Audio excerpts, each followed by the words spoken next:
Alrighty, here's what we're talking about.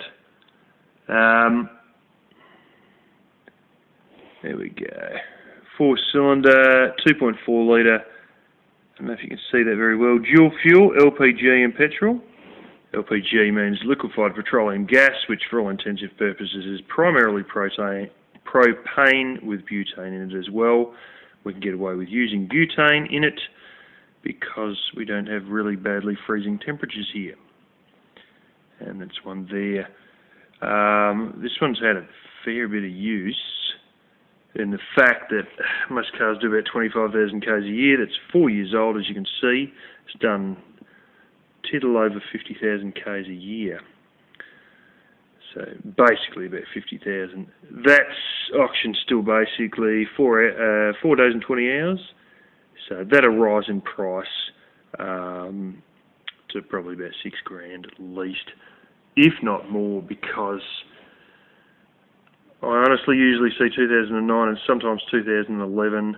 I don't see many 2012, so this is one of the newer second-hand ones, but it is interesting to note that they do actually have this one as being on LPG. And it is a manual transmission, 5-speed. You probably can't see that terribly well. Yeah. Anyways, just thought I'd throw that in as well. It's good when they put things like this. Engine turns over, yes. Some of them they have battery, and they have, with the trucks they'll have battery, starts. So you know the thing actually runs. So you can just go get your temp reg, as they call it.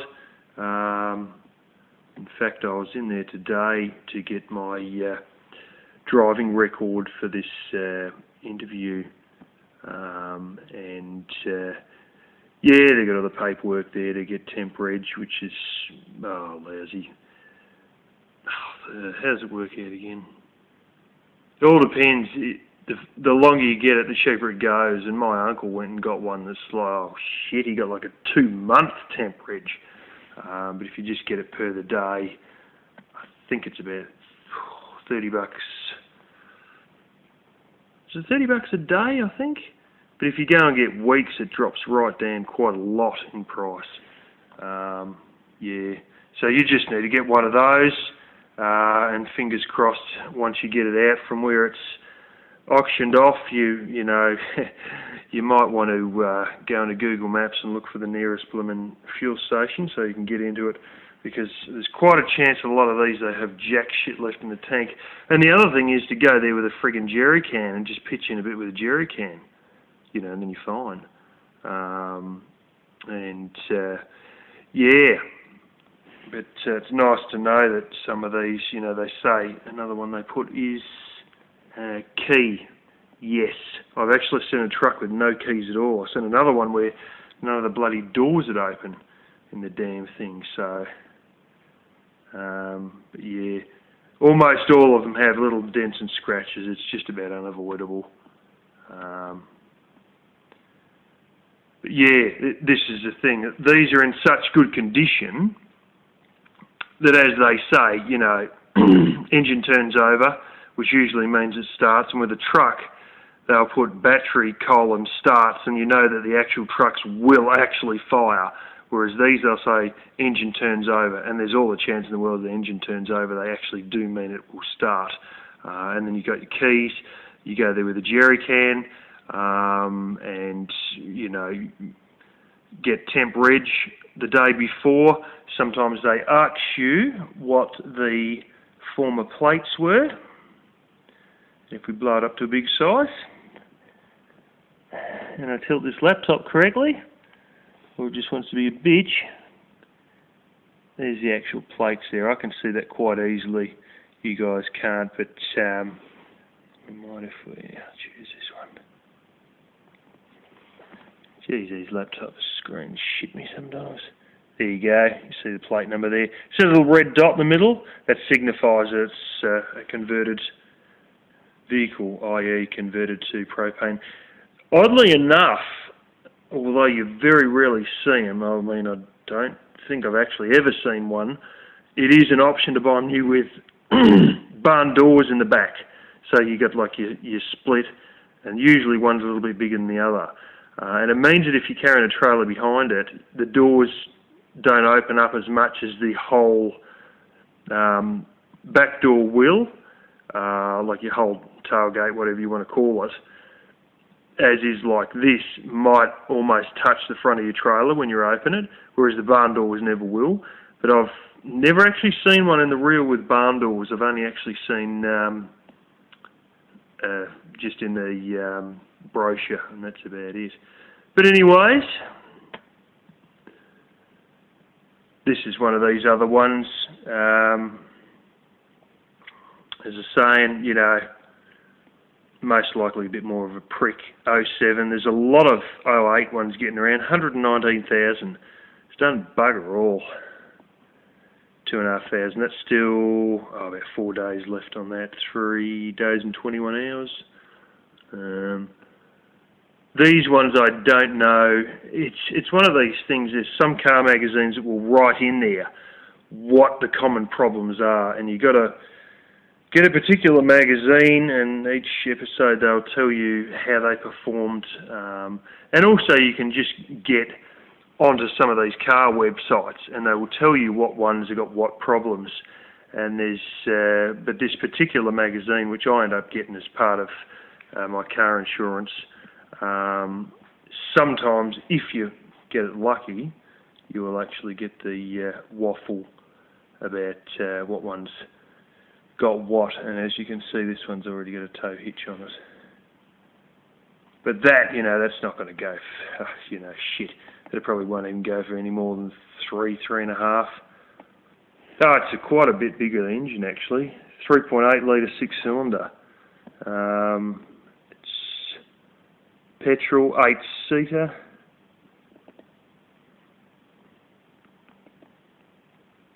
Yeah, and you get strange crap like this. And this is your big giveaway, other notes. And that's, you know, they've got a little section that says other notes, and if there's anything that's fucking strange, it'll be in other notes. And what does it say? Other notes, noisy steering. You know, and you got to consider, this thing is 2007, right? That's 9 years old, and it's got noisy steering. But it's the same with certain GMs. There's certain GMs we've got here where Daewoo, you know, I've seen stuff on TV where Daewoo's actually made bridges. I know they make cannons. They even have their own sort of assault rifle. But Daewoo sold their car manufacturing branch to GM, and they make some things that end up over here. And most of the vehicles that they make, that they rebadge under the General Motors Holden, which is your Australian GM, that have been made in South Korea are fucking shit, and they're rippling with problems. And there's one particular, they're often not a 4x4, but they've got that 4x4 look. It's like an SUV, known as the Captiva. Those things have about 12 different common problems, and yet you get one of the GMs made over here, and they may have one common problem or may not have any problems at all. You know, this is one of these things. Now, if you looked, I'll try and show this one again. Let's see if I can bring this up full size for you. This is the newest shape, and you've got these great big bloody headlights on it, and there's a certain way the grille looks like that. Now, your older ones, this one here, this is so far, they only bid $500 on this piece of shit. See, your headlights don't stretch right back, they're just sort of a small headlight. See, they don't sort of go right up tall. This is your older model. It wants to load. If it wants to load. Fucking glorious internet. And well, it's even got a tow hitch as well. That's going to be a bitch. And that one's the one that's renowned for the radiator overheats. And, you know, these are the ones that frickin' give out after 45 miles of continuous driving for their first time. Yeah, 2.5 litre, they're slightly smaller. I mean, that's, you know, 04, it's done 124,000 Ks, which is fucking peanuts for an 04. It's done almost nothing.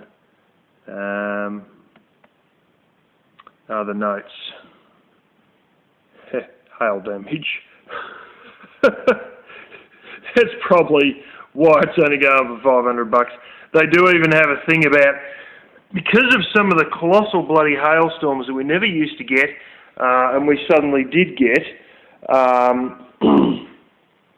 with the, there's a few in Sydney and they just went fucking apeshit. And there's actually one that wasn't too far from me, and I copped, the hailstones are, they're damn near 4-inch hailstones, and they were fucking shit up, and I mean really fucking shit up.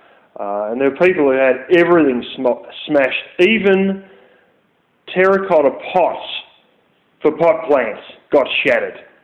And they made a hell of a mess of some of those cars, and occasionally I still see some of those around. There's one I keep seeing parked in a mall car park on a not so unregular basis. It's probably owned by somebody who, you know, works in a shop.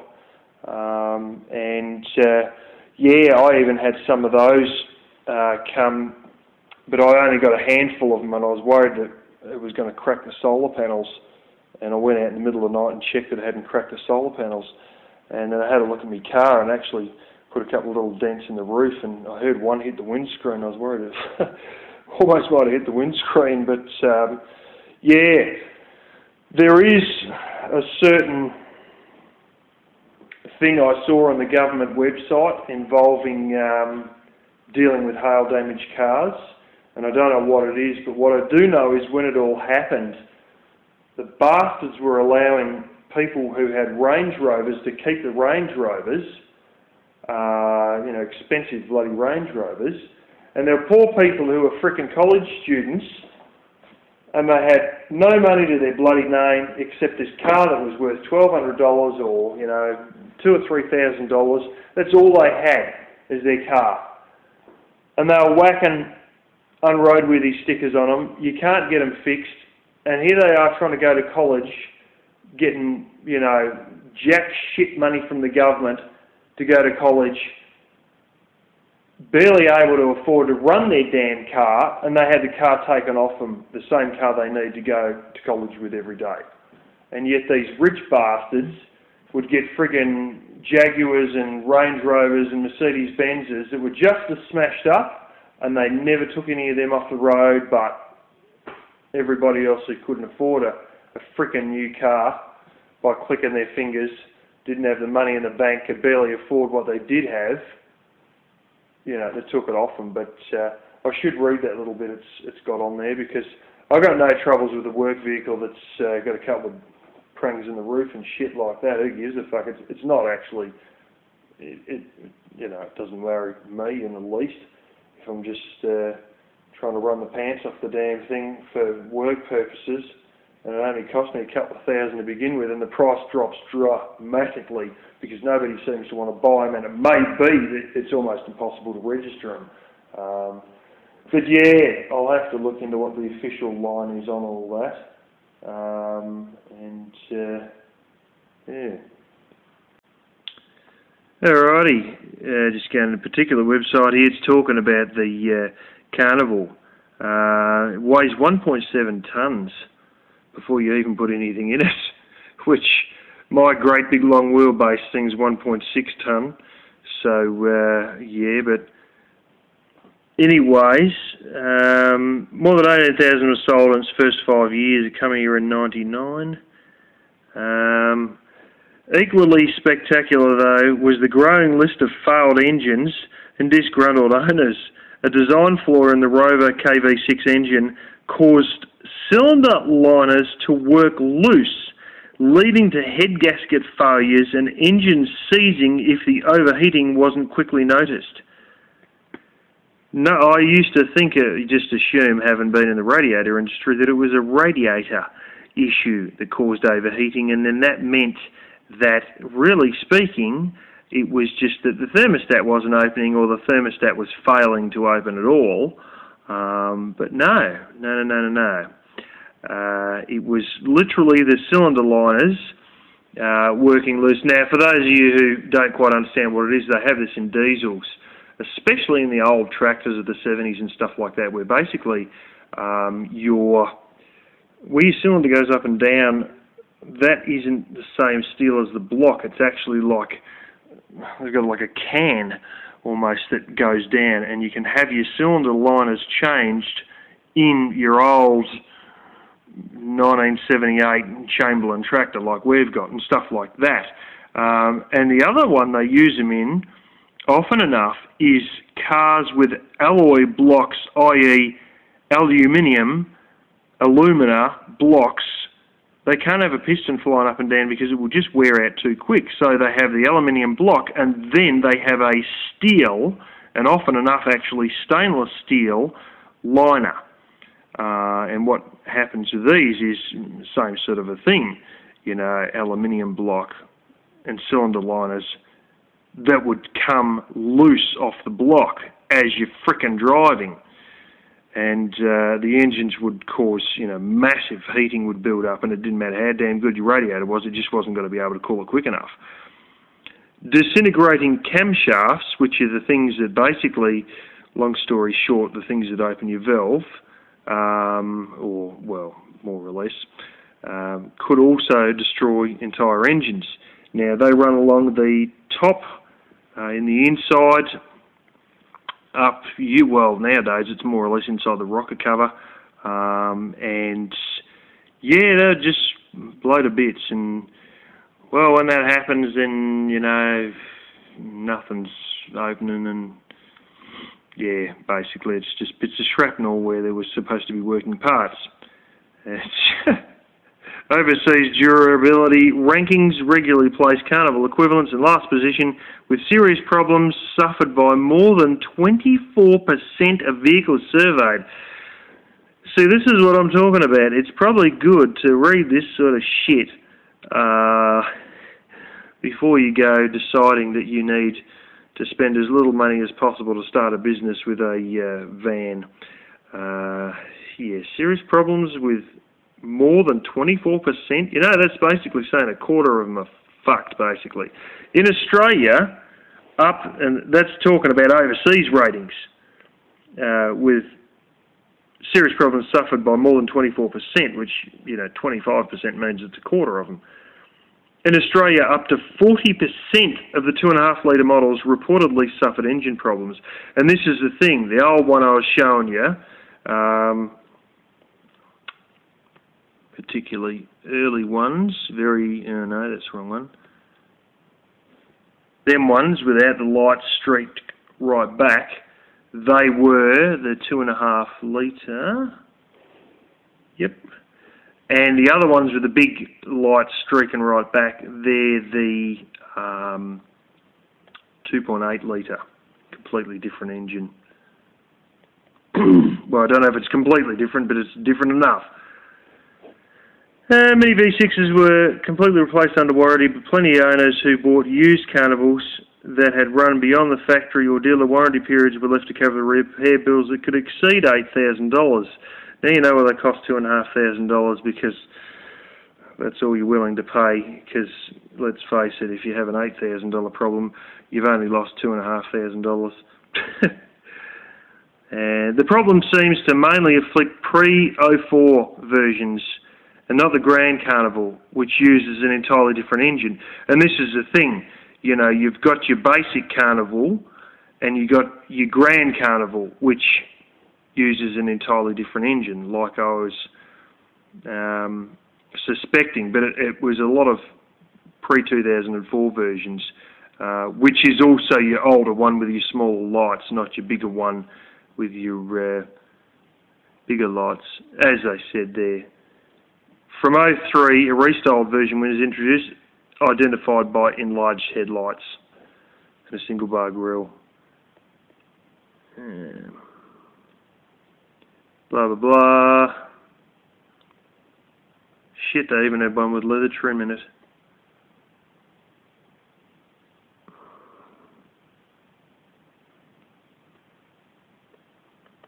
Ooh, and they even had one that had a 3.8 litre V6, which is quite a bit larger engine.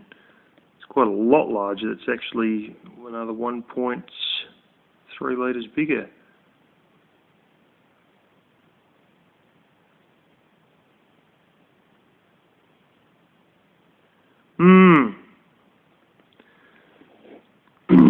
Critics will tell you that 2.5 litre Carnivals performed like a cracked teapot and have handling prowess to match, which, you know, if they've got bad handling, how good are they with a trailer on the back?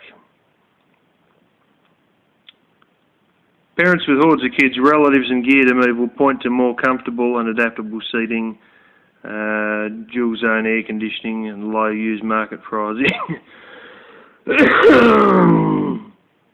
Some of the price advantage over the other stuff undoubtedly stem from earlier versions' mechanical woes. But heaps of people still happily buy used cars.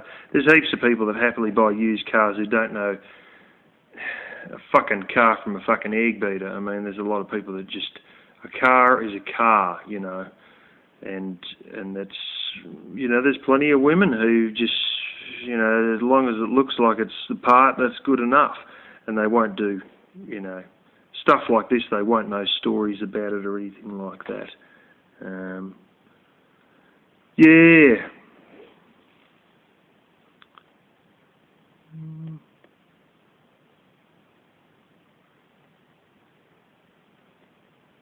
Oh, fuel consumption's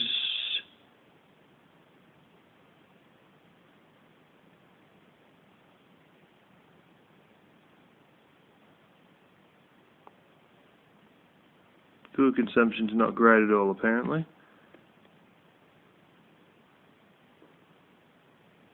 Here we go. Checkpoints.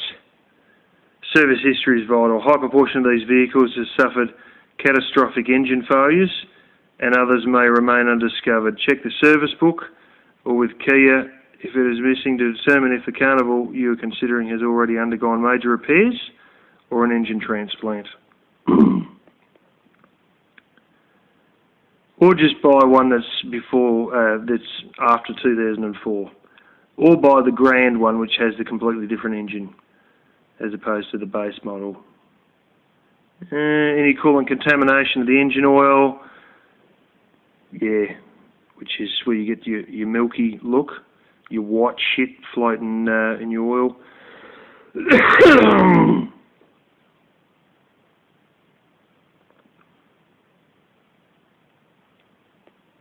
Yeah. Blah, blah, blah. Some of the side doors stick a little bit sometimes. Be wary of 2.5 litre models with tow bars. These don't react well when asked to drag heavy trailers and can be suffering transmission stress. This is what I'm saying about, you know, as I sort of was wondering with the way these things were built with low quality, is it worth having one to drag around with a trailer? And apparently, if it's a 2.5 litre model, bloody forget it. Because don't react well when asked to drag heavy trailers, can be suffering transmission stress.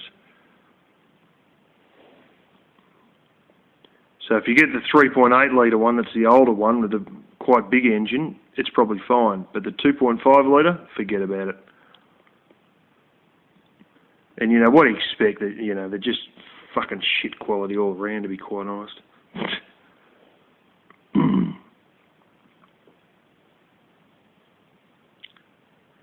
So, suffering transmission stress in an automatic means before too long she's just going to go bang. And it might be all over. Yeah, a lot of the other stuff's only minor shit. You know, some of it's just stupid. Check the body extremities for scratches or dents. Blah, blah, blah. So what? Air conditioning is vital to rear passenger comfort, so make sure it's cold, not just cool. So what? Doesn't matter to me.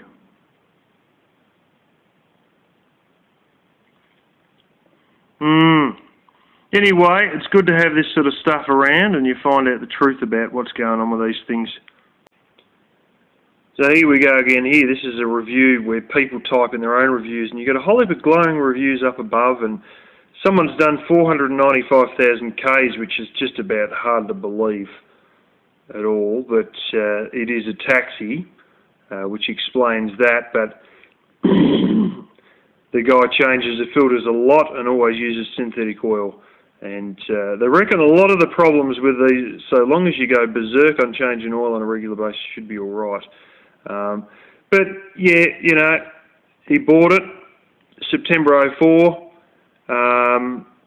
and a week after he took delivery, he went back and said, I want a tow bar. They put it on, and the electrical part, obviously, you know, to plug your trailer lights in. Every time he tried to connect the trailer plug to the one on the car, the frickin' thing fell out. He asked them about it, and they said that was the norm. Like as though, you know, like they can't even mount frickin' the plug for, you know, to plug your damn trailer lights into. He's been going to a mechanic closer to home, get service to date, get service as close to the date as possible. There's now 6 months out of warranty, done 71,000 Ks, and it chugs like it's missing. Took it to the mechanic 4,000 Ks before the service is due, and he said that the engine has a problem. He told me the problem is to do with the cylinder, head gasket, and sleeve. Yes. I have been reading a little bit more. These engines were made by Rover. That's right, Land Rover, Range Rover, and two-wheel drive normal Rover. In England made them, and they fucked them up. You know, I would have thought that it would have been, you know, how long have they been making vehicles? I thought they'd know what they're doing. You know, I assumed it was one that was made by Kia themselves. Mechanic did not charge me for saying that, but warned me that though the Carnival is only 3.5 years old and only done 71,000 Ks, which, oh, what is that in, oh shit, it's not even 50,000 miles. It's probably only about 40-ish thousand miles, is now more than likely worthless. I was advised to contact Kia, which I did. They told me to go see an auto electrician. That's right. The engine is missing. Chug, chug, chug. So instead of replace the plug leads or offer to replace them, they tell them go see an auto electrician, although the mechanic he usually uses was smart enough to know about all the shenanigans with these things dropping their fucking cylinder sleeves. Oh, yes, and over the chugging and the missing, they told me to go see an auto electrician, as this will be the problem. They are too busy to look at my car. No, they don't want to touch the fucking thing. When I dispose of this vehicle, I'll never touch it again. I will do everything to warn others. $38,000 into 3.5 years is not good enough. And from now, what I read in Forums Australia and worldwide, I'm one of a large number of fools. Somebody else had a review saying the transmission was a bastard and wouldn't blooming change down when it should, and also would just change down when it shouldn't and rev the shit out of it. Auto transmission required replacement after 5,000 kilometres due to flaring between gears. Previous Model 8 had the same problem, that's why I traded it. Radio tuner won't stay on stations, you'd be joking. They had another one, Kia Pregio, which I can get those for fucking nothing. And they're the most butt ugly looking thing. But they're the same. Even the reviews on the brand new Kia Pregio, which are just a dedicated delivery van, even the reviews on them when they were brand new said that the radio was shit. And they said the first thing you want to do when you buy this thing brand new is get a real radio. It's actually what it had written in the reviews. Returned to the Kia Service Department 5 times before the fault was acknowledged. Off-road for 2 weeks with replacement transmission. After 2 weeks, the problem returned. Kia's answer, drop it in for more tests. You know, shit like this, which just, you know, add to that, you know, oh, we're too busy to fix it and all this sort of crap, like, you know what's going on.